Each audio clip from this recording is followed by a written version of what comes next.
Halo sobat semua, jumpa lagi dengan Denbagose Channel. Bagaimana kabar sobat semua? Sebelum kita mulai cerita ini, ayo silakan subscribe, like, komen, share dan nyalakan loncengnya untuk mendapatkan notifikasi terbaru ketika Mimin upload videonya. Bab 1713, sungguh pertarungan yang sengit. Menurut kamu siapa yang akan menang di antara mereka berdua? Lisa Luo berdiri di puncak gunung di kejauhan dan bertanya dengan datar. Bibir berlipstik maron tersebut tersungging, ekspresinya kalem dan tenang. Rambut panjang berterbangan di tengah salju, sama sekali tidak terasa dingin, karena orang Atlantis paling bisa adaptasi dengan lingkungan. Meskipun suhu di bawah 0 derajat Celcius pun mereka juga tidak merasakan dingin. Inilah sebabnya mereka suka tinggal di bawah laut dalam jangka panjang. Terutama ribuan tahun sudah berlalu, sudah menjadi kebiasaan mereka. Ribuan tahun yang lalu, bahkan puluhan ribu tahun yang lalu, mereka mungkin masih aktif di atas daratan, tapi seiring dengan peradaban manusia di dunia, peradaban Atlantis mundur dari panggung sejarah perlahan. Mereka ingin hidup, sehingga mau tidak mau berdiam dan tinggal di bawah laut. Ini adalah rumah mereka, tetapi juga merupakan tempat yang terpaksa mereka tinggali. Meskipun kaya akan sumber laut, tapi jika dibandingkan dengan sumber daya di daratan yang mencakup 70% bagian dari bumi, sumber daya di daratan sangat bagus. Ini juga alasan kenapa Atlantis tidak bersedia tinggal di bawah laut. Selama ribuan tahun ini, mereka senantiasa ingin kembali menguasai daratan, senantiasa ingin mengembalikan kejayaan peradaban Atlantis yang pernah ada, tapi kenyataan berbeda dengan keinginan. Masa mereka sudah berlalu, jumlah mereka sama sekali tidak dapat dibandingkan dengan jumlah populasi manusia, sehingga menjadi semakin pasif dan tidak bisa memimpin. Sekarang merupakan satu-satunya kesempatan untuk mereka setelah sekian tahun. Kemunculan totem hari kiamat menandakan mereka punya kemungkinan untuk kembali menjadi penguasa dunia, sehingga Atlantis tidak akan melepaskan kesempatan ini. 20 tahun yang lalu demikian, 20 tahun kemudian juga sama.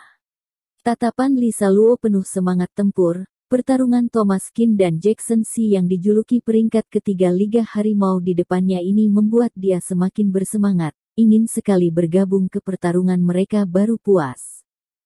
Aku lihat anak muda itu mungkin akan kalah.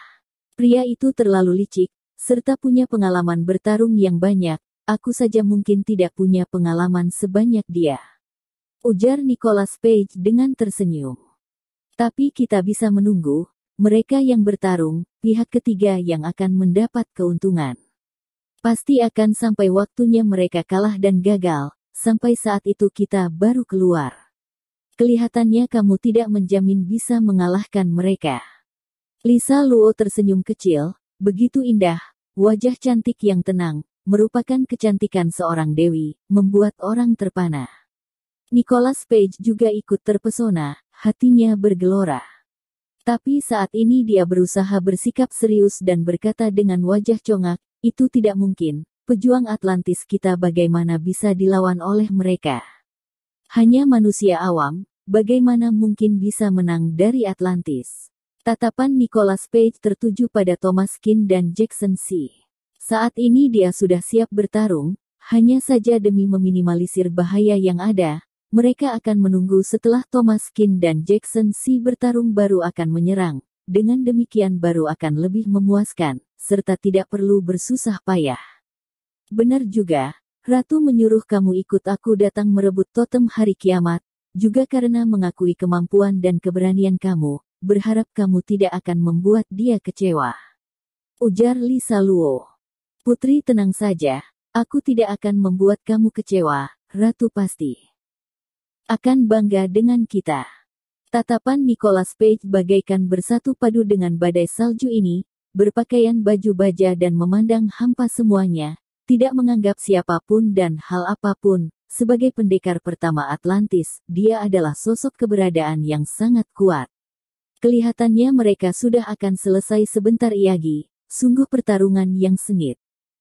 Mata indah Lisa Luo mengerjap, di detik ini Thomas Kin berdiri dengan memegang pedang, tampak sangat gagah dan perkasa, dengan 7 bintang jurang naga yang menyeramkan dan wibawa yang berkuasa. membuat Jackson Si tidak berani lengah sedikit pun. Serangan dikerahkan dengan bertubi-tubi, pertarungan akhir sudah di depan mata.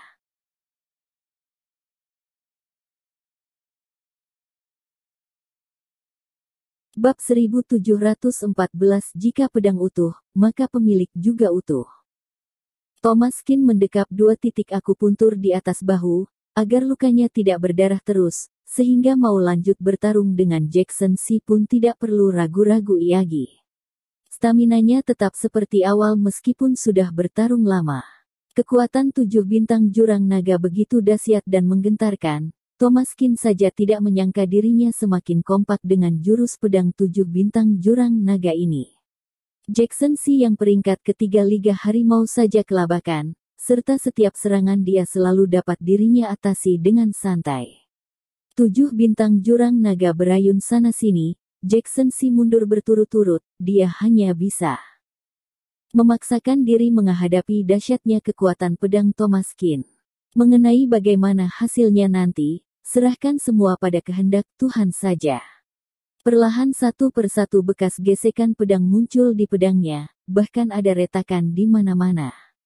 Setelah beberapa jurus dikerahkan, pedang Thomaskin masih begitu tajam dan kuat, membuat dia semakin mendambakan pedang tersebut.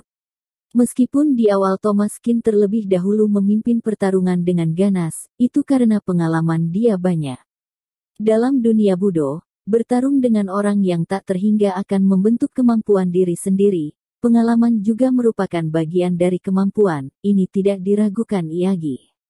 Thomaskin dan 7 bintang jurang naga bersatu padu perlahan, menghindar dari pedang Jackson Si dengan kuat, membuat dia sama sekali tidak bisa bertarung menentukan hidup dan mati dengan dirinya. Jackson Si melancarkan 4 saraf nadinya, termasuk Master 4 nadi. Terus bertarung dengan Thomaskin juga semakin menguras tenaganya, sedangkan Thomaskin masih tetap tampak kuat. Perlahan Jackson Si menjadi semakin pasif, meskipun keduanya termasuk seimbang, luka di badan juga membanyak, tapi jelas sekali Thomaskin lebih tenang. Luka di tubuhnya tidak begitu berat, hanya luka sayatan di permukaan kulit saja. Sedangkan Jackson Si berbeda, terhadap serangan Thomaskin yang menggila, dia hanya bisa menghadapi dengan lelah, luka di tubuhnya semakin banyak, serta setiap kali rasanya antara jempol dan jari telunjuknya akan merekah. Kedahsyatan pedang dan tekanan dari Thomaskin sama sekali tidak memberi dia kesempatan terengah-engah dulu. Jackson Si mulai kehilangan semangat dan kemampuannya seperti yang di awal. Tapi bagaimanapun merupakan peringkat ketiga Liga Harimau, Jackson Si tidak mungkin mengalah dengan mudah. Awalnya ingin memiliki 7 bintang jurang naga Thomaskin, tetapi tidak disangka dirinya malah semakin mundur. 7 bintang jurang naga memang bagus, tapi dirinya malah menjadi orang yang dikalahkan Thomaskin. Sing. Akhirnya suara gemerincing dari pertemuan 2 besi terdengar, pedang Jackson Si akhirnya putus. Menjadi 2 belah pedang di bawah pedang Thomaskin. Wajah Jackson Si penuh keterkejutan, wajahnya pucat pasi, tidak berhenti ia mundur, air mukanya tampak panik. Bagi seseorang seperti dia, jika pedang utuh, maka pemilik juga utuh, namun jika pedang hancur, maka sama saja dengan mampus. Jackson Si panik sekali, segera dia mundur dengan pucat pasi, di tubuhnya sudah ada 20-an luka, setelah bertarung sengit begitu lama dengan Thomaskin, akhirnya dia mundur. Dia tahu hari ini dirinya sudah kalah. Tapi Thomaskin malah tidak ingin mengampuninya, orang ini datang untuk membunuh dirinya, lalu untuk apa dirinya bermurah hati? Memangnya kenapa kalau peringkat ketiga Liga Harimau?